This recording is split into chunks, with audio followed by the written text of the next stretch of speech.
ఇవాళ మన స్టూడియోలో ప్రముఖ ఆధ్యాత్మికవేత్త ఆస్ట్రోన్యూమరాలజిస్ట్ శ్రీమతి జయప్రద గారు ఉన్నారు. మేడంతో మాట్లాడదాం. మేడం నమస్తే మేడం. నమస్తే అమ్మ. శ్రీమాత్రే నమః. మేడం, మార్చి 29 నుంచి శని గ్రహం కుంభరాశి నుంచి మీన రాశిలోకి సంచారం జరుగుతుంది. మరి ఈ కలయిక అనేది కన్యా రాశి వారి మీద ఎలా ఇంపాక్ట్ చూపించబోతుంది? కన్యా రాశి వాళ్ళకి ఎలాంటి ఇంపాక్ట్ అంటే, కన్యా రాశి వాళ్ళకి ఈ సంవత్సరం మంచి ఫలితాలే కనిపిస్తున్నాయి.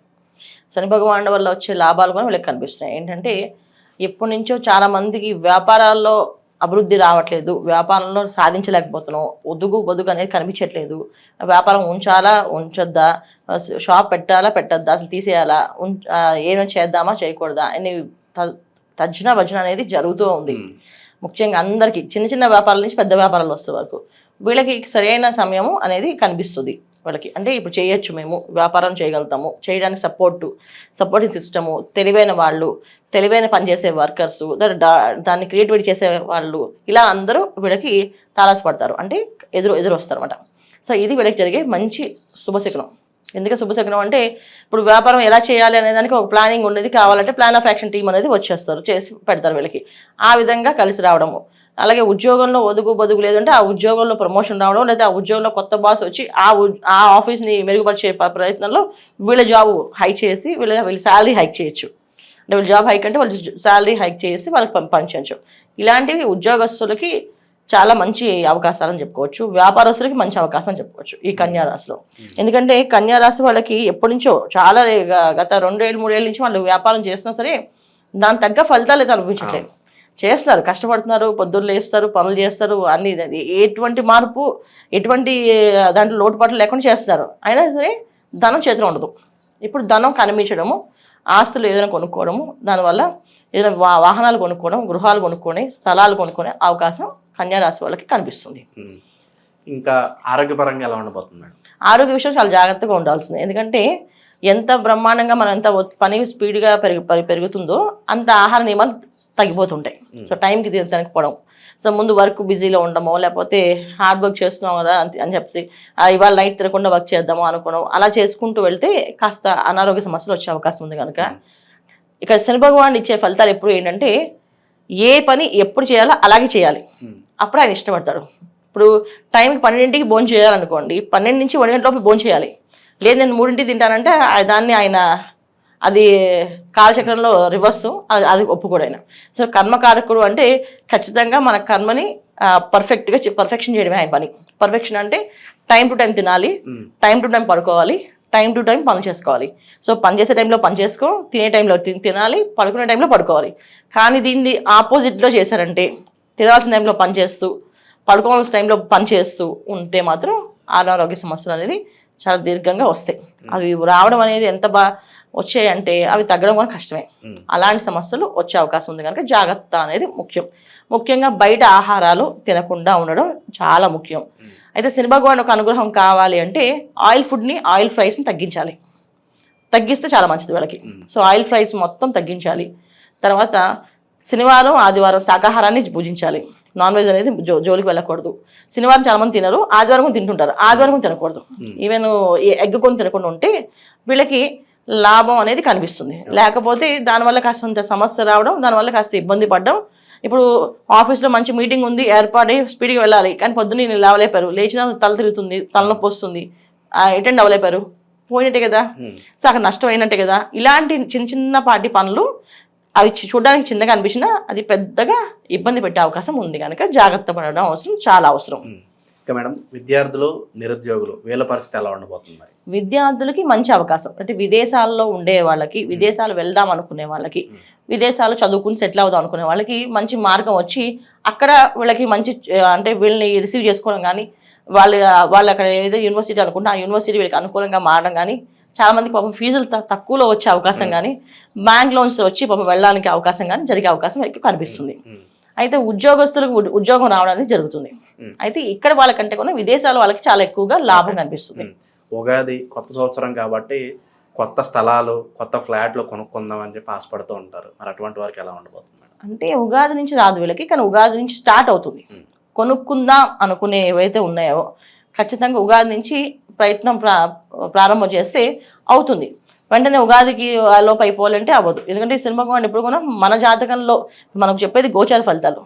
సో జన్మజాతకంలో అలాంటి గృహయోగం ఉంది, ఖచ్చితంగా గృహం వచ్చి తీరుతుంది. సో ఆ గృహం ఎలాంటి గృహాలు వస్తాయి ఆయన ఇస్తే? లక్ష్మీ గృహాలు అంటారు వాటిని, లక్ష్మీ స్థలాలు అంటాం. చూడండి, ఒక లక్ష్మీ వాహనాలు అంటాం. అంటే ఒక ఈ కారు కొన్న గురించి మీకు కలిసి వచ్చిందండి, ఏడో తెలియదు. ఆ కారు ఈఎంఐ ఈజీగా వెళ్ళిపోయింది. తర్వాత ఆ కారులో ఏ ప్రయాణం చేసినా అది సానుకూలంగా చాలా హ్యాపీగా జరిగింది. అలాగే ఆ కార్లో ఏ పని అనుకున్నా ఆ పని అయిపోతుండేది అని అనుకుంటారు. అలాగే ఒక ఇల్లు కొంటే ఈ ఇంట్లో వచ్చిన నుంచి మాకు అందరికీ అన్ని శుభాలు జరుగుతున్నాయి, ఇంట్లో అందరికీ మంచి మంచి వార్తలు వింటున్నాం అని అంటారు. అలాగే ఒక స్థలం కొంటే ఆ స్థలం ఒక వేళ విశేషం ఇంకో 4-5 స్థలాలు కనిపిస్తుంటుంది, అది లక్ష్మీ స్థలాల కింద. సో శని భగవాన్ ఇచ్చే స్థలాలైనా ఆస్తులైనా అలా ఉంటాయి. సో అలాగ వచ్చే అవకాశం కన్యా రాశి వాళ్ళకి కనిపిస్తుంది. అలాగే వైవాహిక జీవితం ఎలా ఉండబోతుంది? సంతానం కోసం ఎప్పటి నుంచో ఎదురు చూసే వాళ్ళకి ఏదైనా మంచి ఫలితాలు ఉండబోతున్నాయి? సంతాన భాగ్యం యోగం బాగుంది, వైవాహిక జీవితం కూడా చాలా బాగుంటుంది. కాకపోతే ఏంటంటే వీళ్ళకంటే కొంచెం మెచ్యూర్డ్ పర్సన్స్ భార్యాభర్తల మధ్యలో భార్యకి బాగా తెలివితేటలు రావడమో లేకపోతే భర్తకు బాగా తెలివితేటలు రావడమో జరుగుతుంది. సో మళ్ళీ ఏంటంటే ఉద్యోగ విషయంలో వచ్చినప్పటికి భర్త కంటే భార్యకి ప్రమోషన్ రావచ్చు. సో ఎందుకంటే కన్యా రాశి ఒక అమ్మాయి అయితే అమ్మాయికి ప్రమోషన్ వచ్చి మంచి జాబ్లోకి వెళ్ళొచ్చు. అక్కడ చిన్న చిన్న సమస్యలు వీళ్ళిద్దరికి వస్తాయి. ఎందుకంటే ఇక్కడ ఇతర కన్నా పెద్ద స్థాయికి అమ్మాయి వెళితే కాస్త డిస్టర్బ్ అవడమో ఉంటుంది కనుక అలాంటి డిస్టర్బెన్స్ ఏం పెట్టుకోకుండా ఉంటే మంచి సాఫీ జరుగుతుంది. లేకపోతే చిన్న చిన్న లోటుపాట్లు అనేవి భార్యాభర్తల మధ్య సమస్యలు అనేది నేను ఇంతే అంటే నేను ఇంతే అనే కొంచెం ఈగో క్లాషెస్ చిన్న చిన్నవే, కానీ అది పెద్దగా కనిపించే అవకాశం కనిపిస్తుంది కనుక జాగ్రత్తగా ఉండడం ముఖ్యం. ఇంకా మెరుగైన ఫలితాలు పొందడానికి ఈ రాశి వారికి ఏదైనా రెమెడీస్ ఉంటే తెలియజేయండి. తప్పకుండా కన్యా రాశి వాళ్ళు ఖచ్చితంగా ప్రతి నెల పౌర్ణమి రోజున వీళ్ళు ప్రతి పౌర్ణమికి ఒక క్షేత్రానికి వెళ్ళి దర్శనం చేసుకుని రావడం, ఏదో ఒక క్షేత్రానికి, ఏ క్షేత్రం పర్లేదు, ఆ క్షేత్రానికి కాస్త కాలనడక ఉండేటట్టుగా ప్రదక్షిణాలు చేసే విధంగా, సో ప్రదక్షిణాలు చేయడం, అక్కడ నిద్ర చేయడం, అలా విధంగా చేసుకోవచ్చు. మన యాదగిరి నరసింహస్వామి గుడికైనా, అహోబిలమైనా, శ్రీశైలమైనా, తిరుపతి అయినా ఎక్కడికైనా వెళ్ళచ్చు. ఒక క్షేత్రానికి వెళ్ళే అవకాశం చూసుకోండి. అలా వెళ్ళలేని పరిస్థితిలో పౌర్ణమి ఆ రోజున ఆ చంద్రుడు ఒక వెలుగులు ఏదైతే కాంతి పడుతుందో ఆ కాంతి ఉన్న గుళ్ళో ప్రదక్షిణాలు చేయడం కూడా కలిసి వస్తుంది. అంటే ఆ కాంతి ఏదైతే ఏ గుళ్ళో వెన్నెలు పడుతుంది కదా, వెన్నెలు పడే గుళ్ళు కొన్ని ఉంటాయి, ఆ ప్రాకారం చుట్టూ తిరుగుతుంటే పైన చంద్రమా కనిపిస్తుంటుంది. అలా ఉండే గుళ్ళో ప్రదక్షిణాలు చేస్తూ ఉంటే కూడా అన్యోన్య దాంపత్య జీవితం అంటే ఎటువంటి మధ్యలో చిన్న చిన్న మనస్పర్ధలు ఉన్నా లేదు, ఇది ఉద్యోగం పరంగా అది అలా పెట్టుకొని మీ ఇద్దరు మాత్రం మంచిగా అండర్స్టాండింగ్తో ఉండాలి అనే ఒక తత్వం అని కనిపిస్తుంది. పిల్లలు మాట వింటారు. సో భార్యాభర్తల మధ్యన సఖ్యత, పిల్లల మధ్యన సఖ్యత ఉంటుంది. తర్వాత బంధువులు స్నేహితులతో సఖ్యత అనేది ఉంటుంది. కాస్త అంత ఇబ్బందులు వచ్చేది ఈగో క్లాషెస్ అనేది ఏం లేదు. వీళ్ళకంటే పెద్ద స్థాయిలో ఉంటారు వాళ్ళు, ఆ పెద్ద స్థాయి తట్టుకోలేకపోవడం అది జరుగుతుంది. మన దాకా సలహాలు అడిగిన వాళ్ళు ఇవాళ వీళ్ళే సలహా ఇచ్చే స్థాయికి వచ్చేసారంటే తట్టుకోలేరు కదా. అలాంటి సిచ్యువేషన్స్ జరిగే అవకాశం ఉంది కనుక ఇవి చేస్తూ ఉంటే అది కొంచెం సద్దుమణిగా అయిపోయి బాగుంటుంది. జనరల్ శని భగవానుడు అంటే మనం ఏదైనా శనేశ్వరుడు అనగానే భయపడుతుంటాం, ఇది ఇలాంటి శని ప్రభావం వస్తుంది, అర్ధాష్టమ శని వస్తుంది, అష్టమ శని వస్తుంది అని చెప్పేసి. సో ఎక్కడ మనుషులు ఎక్కడ ఎవరు ఏది క్రమశిక్షణ పెట్టరు, మనలో ఉన్న ఒక రూపం ఏదైతే ఉందో అది బయటపడుతుంది. సో ఆ మనలో ఉన్న రూపాలు ఏంటంటే చాలామందికి మంచితనం అనేది కొంతమందికి ఉంటుంది, కొంతమందికి చెడు లక్షణాలు ఎక్కువగా ఉంటాయి. సో చెడు లక్షణాలు కమ్మి దాచిపెట్టేసి మంచి రూపంలో వేసుకుంటూ నడిచే వాళ్ళందరినీ ఆయన ఆ చెడు రూపాన్ని బయటపెడతాడు. అలాగే మంచి లక్షణాలు ఉన్న వాళ్ళకి ఆ మంచి రూపానికి ఒక గుర్తింపు అనేది ఇస్తాడు. అది శని భగవానుడు చేసే మెయిన్ క్రమశిక్షణ. కర్మకారకుడు అంటే కర్మని మన కర్మ అనేది ఏంటి అంటే మన గత జన్మలో చేసుకున్న కర్మని ఎలా చేసుకున్నామో ఈ జన్మ తీసుకుంటాం. ఈ జన్మలో మనం చేయాల్సిన పనులు ఏవైతే ఉన్నాయో అది ఆయన చేపిస్తాడు ఖచ్చితంగా. ఒకరు కష్టపడుతున్నారు, బాగా ఇబ్బంది పడుతున్నారు, అధిక కష్టం ఎక్కువగా ఉంది అంటే వాళ్ళు అలా పడి తర్వాత అదృష్టాన్ని అందుకోవాలన్నమాట. అందుకని ఆ కష్టం పడేలాగా చేస్తాడు ఆయన. అందుకే కష్టపెట్టాడు అని అనుకోకూడదు. ఆ కష్టం ఒక విలువ తెలిస్తేనే మనకు ఆ సుఖం విలువ తెలుస్తుంది. సో ఒకసారి కష్టపడ్డాము అంటే ఈ కష్టానికి సుఖం అనేది వస్తుంది అని అర్థం. అందుకని ఆ విలువ తెలియడానికి ఆయన చేస్తుంది. అందుకే శని భగవానుడు రావడం అంటే ఒక విధంగా ఒక బాధ్యతగా తీసుకొని మనం మారడానికి ఒక అవకాశము, మనం మారుదాము అనుకుంటే చాలా బ్రహ్మాండమైన ఫలితాలు కనిపిస్తాయి. శని భగవానుడు ఎప్పుడు కూడా ఎవరికైనా సరే వాళ్ళకి కావాల్సిన జాతకంలో వాళ్ళకు ఉండే యోగాన్ని ఇవ్వడం తప్ప ఆయన కొత్తగా ఏమి పక్క నుంచి చేర్చి ఏమి ఇవ్వడు. వాళ్ళ యోగంలో ఏదైతే ఉందో అది పూర్తిగా పరిపూర్ణంగా అనుభవించడం చేస్తాడు. మన జాతకంలో మనం కష్టపడే అవకాశం ఉంది, రాసి ఉంది అంటే కష్టపడతాం. లేదు మన జాతకంలో అదృష్ట యోగం ఉంది అంటే ఖచ్చితంగా అదృష్ట యోగాన్ని అందుకుంటాం. ఈ అదృష్ట యోగానికి ఈ తర్వాత ఈ కష్టపడడానికి కారకుడు ఎవరంటే శని భగవానుడు కర్మకారకుడు. సో అందుకే ఆయన మకర రాశికి కుంభరాశికి అధిపతి అంటే కర్మస్థానం, లాభస్థానం. సో జనరల్గా మనం చూసుకుంటే 10వ స్థానం 11వ స్థానం అవుతుంది. 10వ స్థానం అంటే కష్టపడడం ఎలాగో, 11వ స్థానం అంటే లాభపడడం ఎలాగో.